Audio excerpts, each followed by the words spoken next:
Hey, good morning, team. Happy Monday to you. Hope you're all doing well post Super Bowl for those of you that indulged. A couple of big things coming up. One, Jacob is going to be leaving us this Wednesday, so we will be saying goodbye to him at Governor's Early Literacy Foundation on Wednesday.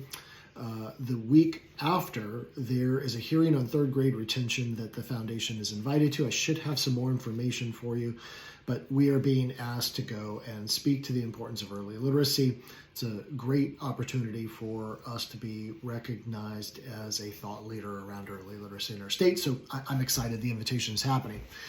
Also, trip to Knoxville is materializing around the Latino Community Project. I'll be meeting with a number of key stakeholders over about a 36-hour period, and we'll be back in Nashville after that.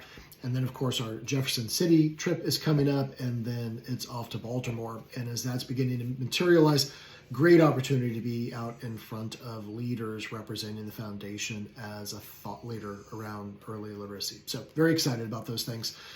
More on that on Thursday. So wanted to just catch up on conversational intelligence. We're on chapter 4, just two big ideas.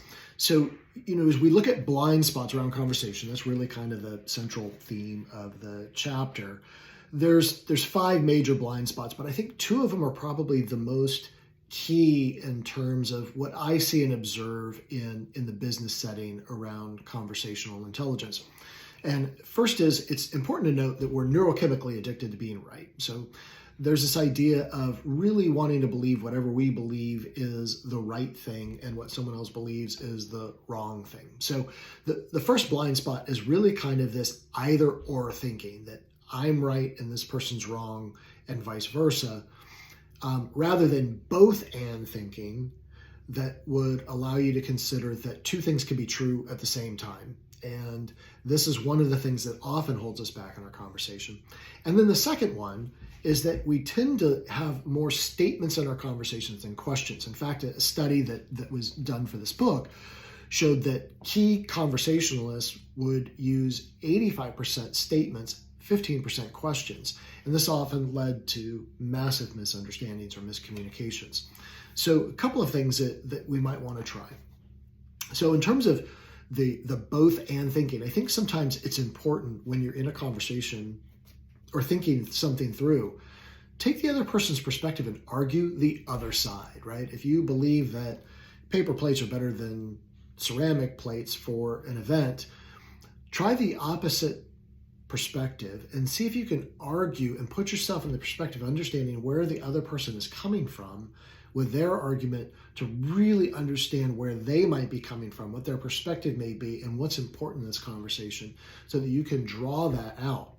And so how do we do that? Well, that comes the second one. And that's really leading with more questions and fewer statements. Oftentimes, we're just talking through each other with statements rather than trying to draw out more information so we can truly understand where the other person's coming from. So my challenge to you this week is really look at things that you disagree with and see if you can put yourself in a position to take the other side, argue it from a different perspective, and see if it changes your perspective or your openness in that conversation, which is one of our core values at Governor's Early Literacy Foundation. And then the other is, let's drive with more questions rather than statements. Really dig at what's going on so that you're pulling information from that person. It helps that person feel heard. It makes sure that you're clear on the information that you're receiving, and that when you communicate back, you're doing it with clarity and understanding that other person. So I hope that helps. I'd love to hear your thoughts on how that comes together and works for you, what your thoughts are, if you disagree with that or not. And I look forward to seeing you all later this week. Take care. Bye-bye.